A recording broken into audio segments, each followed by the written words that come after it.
Hello बच्चों, paper में ज्यादा समय नहीं बचा और पेपर में जो मैथ के सवाल आएंगे वो यही आएंगे जो मैं आपको करा रहा हूँ। मोस्ट इंपोर्टेंट पार्ट है 25 नंबर का। जिस बच्चे ने ये मैथ का पूरा किया तो 100% उसका सिलेक्शन होगा। कि आज की क्लास में हम लोग कौन कौन से सवाल कर रहे हैं, पिछले कई सालों से ऐसे सवाल पूछ रहा है। तो सबसे चलिए शुरू करते हैं। 10% वार्षिक ब्याज की दर से 3 वर्षों में साधारण ब्याज 300 रुपये होगा। हमें ये बताना किस धन का, हमसे यहाँ पे मूलधन हमें बताना कि मूलधन क्या होगा, जबकि हमें दर दी गई है यहाँ पे 10% और समय दिया गया है 3 वर्ष। समय बच्चों हमेशा वर्षों में ही लिया जाता है, ये आप ध्यान रखना।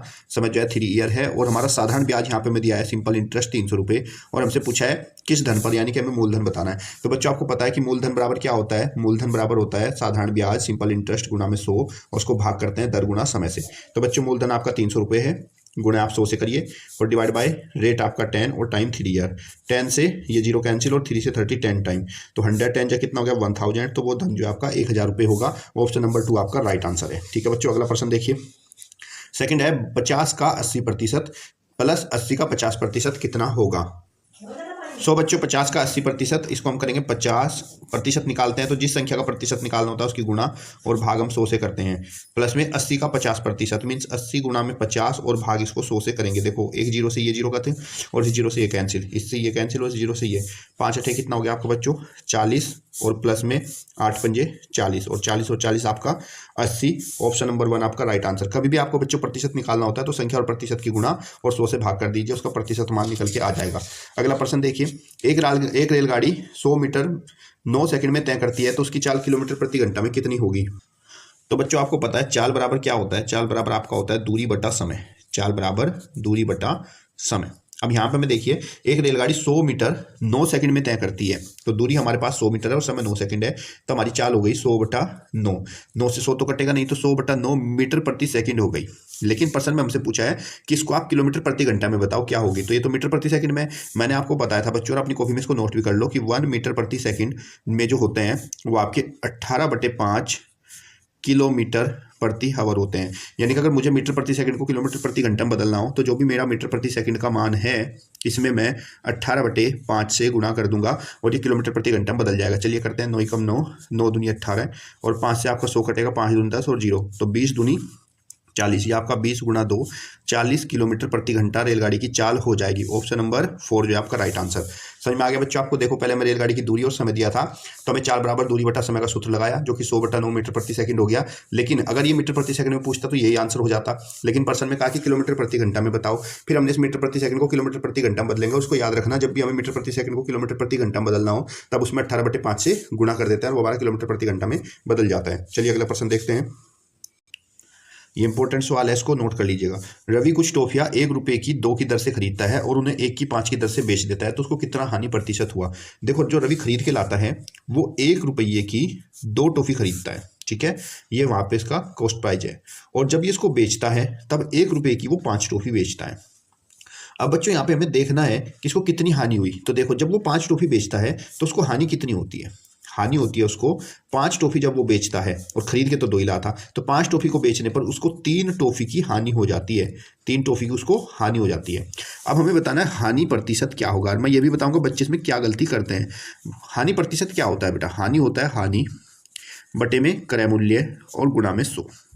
अब बच्चे क्या करते हैं, हानि तो हमारा 3 टॉफी की हानि हो रही है और क्रय मूल्य वो इसको समझते हैं जिस पे खरीद के लाता है। दरअसल में ये क्रय मूल्य नहीं है, क्योंकि यहाँ पे वस्तुओं की तुलना की जा रही है, मूल्य इधर रखा हुआ है। और वस्तु की तुलना का मतलब ये होता है बेटा, क्रय मूल्य हम उसको मानते हैं जो हमारी जेब से खर्च होता है, जो हमसे जाता है, और विक्रय मूल्य उसको मानते हैं जो हमारी जेब में लौट कर वापस आता है। तो बच्चों ने कितनी 5 टॉफी बेची और तब उसको 5 टॉफी पे नुकसान हुआ 3 का, तो हमारे पास से कितनी टॉफी जा रही है, 5 टॉफी जा रही है। ये हमारा क्रय मूल्य की जगह काम करेगा इसमें। जब भी हमारा वस्तु के बीच में तुलना होती है तो जितनी वस्तु हम दे रहे होते हैं उसको हम क्रय मूल्य में इस्तेमाल करते हैं। तो नुकसान हुआ 3 टॉफी का, किस पर, 5 टॉफी पर, तो 3/5 करेंगे और गुणा में यहाँ पे 100 कर देंगे। 5 दूनी 10 और 0 20 दिया 60, तो रवि को यहाँ पे 60% का नुकसान हो रहा है। ऑप्शन नंबर 4 आपका राइट आंसर। ठीक है बच्चों, ध्यान रखना जब मूल्य समान हो और वस्तुएं कम ज्यादा हो तो जो वस्तु हम बेचते हैं वही हमारी क्रय मूल्य में मानी जाएंगी, क्योंकि जो हम खर्च करते हैं वो हमारा क्रय मूल्य होता है। ठीक है बच्चों, उम्मीद करता हूँ समझ में आया। जिसको समझ में आ गया क्वेश्चन नंबर 54 नाम के सहित मुझे कमेंट बॉक्स में जरूर बताना। अगला प्रश्न देखिए, प्रश्न संख्या 55 है। ये तो आसान सवाल है, देखते हैं कितने बच्चे मेरे से पहले आंसर देखते हैं और मैं भी बताता हूँ आपको कैसे इसको सोल्व करेंगे। मनोज रोज रात्रि 9:30 बजे सो जाता है और सुबह 8:30 बजे उठता है, तो उसे सोने में कुल कितना समय लगा, हमें ये बताना है। देखो ये ना रात को 9:30 PM पर सोता है, ठीक है बच्चों।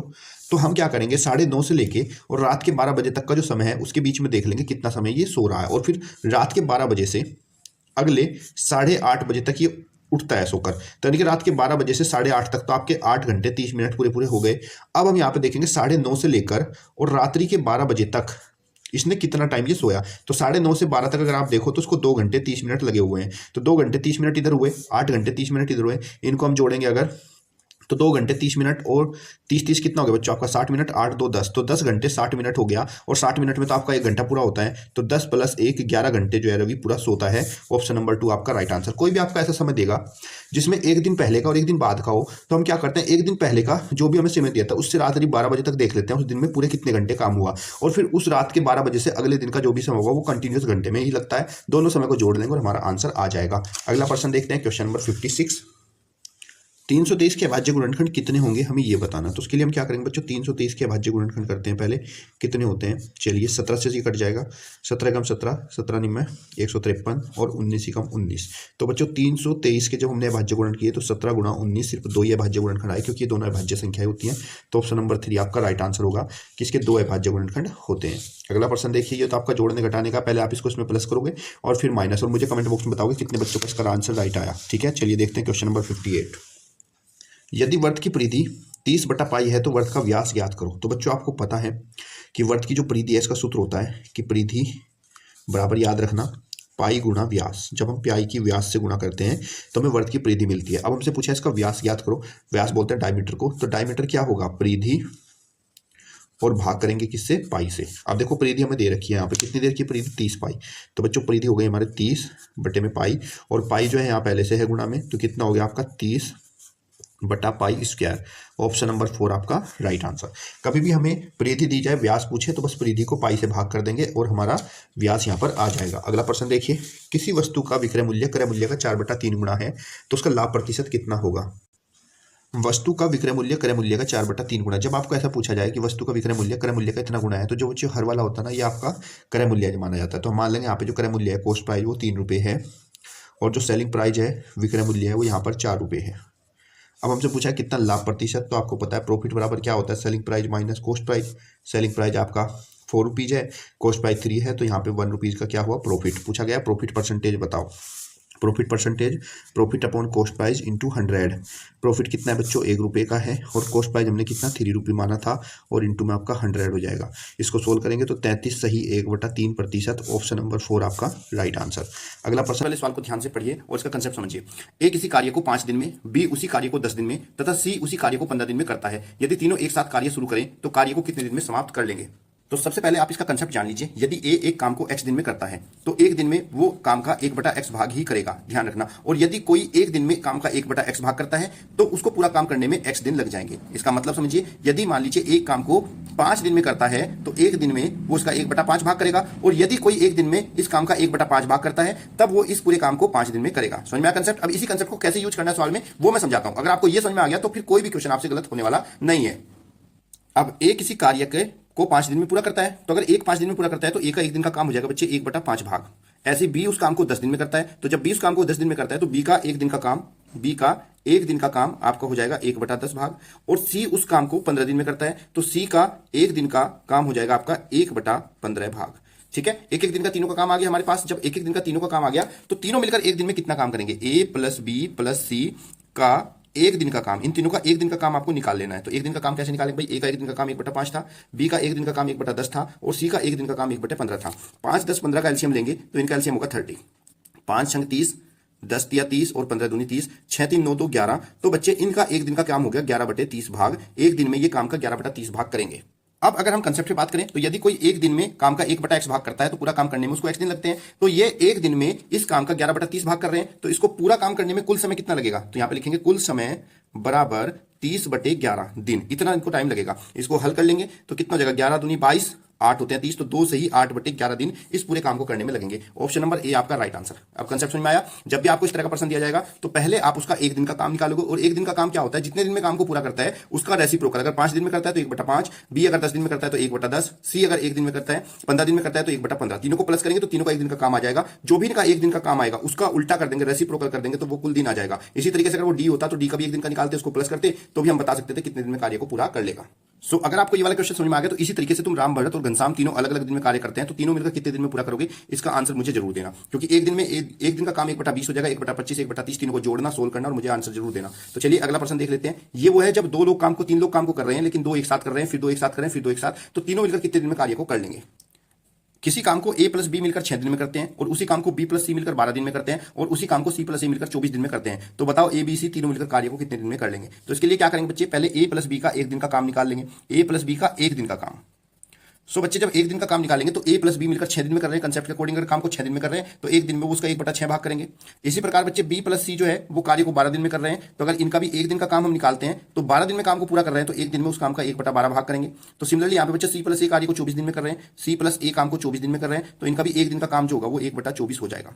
ऐसे करके हम तीनों का एक दिन का काम निकाल लेते हैं। जब हम इन तीनों को प्लस करेंगे तो देखो A और A कितना हो गया आपका 2A, फिर B प्लस बी 2B, और फिर C plus C 2C is equal to, इन तीनों का एक दिन का काम हम निकालेंगे यहां से, तो 1/6 प्लस 1/12 और प्लस 1/24। इसको हल करेंगे बच्चे, दो तो यहां से कॉमन आ जाएगा। A plus B plus C is equal to 6 12 24 का एलसीएम आपका 24 होगा। 6 चौक 24, 12 दूनी 24 और 24 से कम 24, 4 2 6 और 1 7, तो कितना हो गया बच्चे 7/24। अब ये तो दो ABC का काम है और हमें तो ABC का बताना है, तो बच्चे A plus B plus C का एक दिन का काम हम निकालेंगे यहां से। तो ये जो दो यहाँ पे मल्टीप्लाई में है, इक्वल टू से धराकर डिवाइड में हो जाएगा, तो ये हो जाएगा आपका 7/24 की 2 से मल्टीप्लाई करेंगे 24 × 2। सो A plus B plus C का एक दिन का काम हमें मिलेगा यहां से 7/24 दूनी 48। तो बच्चे A plus B plus C का एक दिन का काम है, 7/48 भाग करते हैं तो कुल समय कितना लगेगा, ये इसका उल्टा होता है। तो अगर एक दिन का काम 7/48 है तो कुल समय लग जाएगा 48/7। हल करेंगे 7 6 42 बच्चे 6, तो 6 सही 6/7 दिन लगेंगे तीनों को एक साथ काम को कर मिलने में। ऑप्शन नंबर बी आपका राइट आंसर। समझ में आया बच्चों, कंसेप्ट वही रहेगा, पहले आपको एक दिन का काम निकालना है, फिर इनको प्लस करना है। क्योंकि यहाँ पे A प्लस बी था, B प्लस सी था, C प्लस ए था, तो एक दिन का काम जब हमने इनका प्लस किया तो इधर बच्चे A जो है वो 2 बार आया, B भी 2 बार आया, C भी 2 बार आया, यानी कि A plus C B plus C का ये 2 दिन का काम आ रहा है, तो उसको हमने डिवाइड कर, तो एक दिन का काम आ गया। एक दिन का जो भी काम आता है सबका, उसका जो उल्टा करते हैं वो दिन के इक्वल टू होता है। क्योंकि कंसेप्ट मैंने आपको बताया है, इसका स्क्रीनशॉट जरूर ले लेना कंसेप्ट का, क्योंकि इसी कंसेप्ट के बेस पर सारे क्वेश्चन होते हैं। तो इसी कंसेप्ट के अनुसार आप लोग मुझे होमवर्क में बताइएगा कि यदि A किसी काम को 12 दिन में करता है, B काम को 24 दिन में, C 18 दिन में, तो A B C मिलकर किसी काम को उसी काम को कितने दिन में कर लेंगे। कमेंट बॉक्स में जरूर आंसर दीजिएगा, क्योंकि इसी तरह के सवाल आपके पेपर में पूछे जाते हैं। अगर समझ में आए तो वीडियो को लाइक और शेयर करिएगा। धन्यवाद। जय हिंद, जय भारत।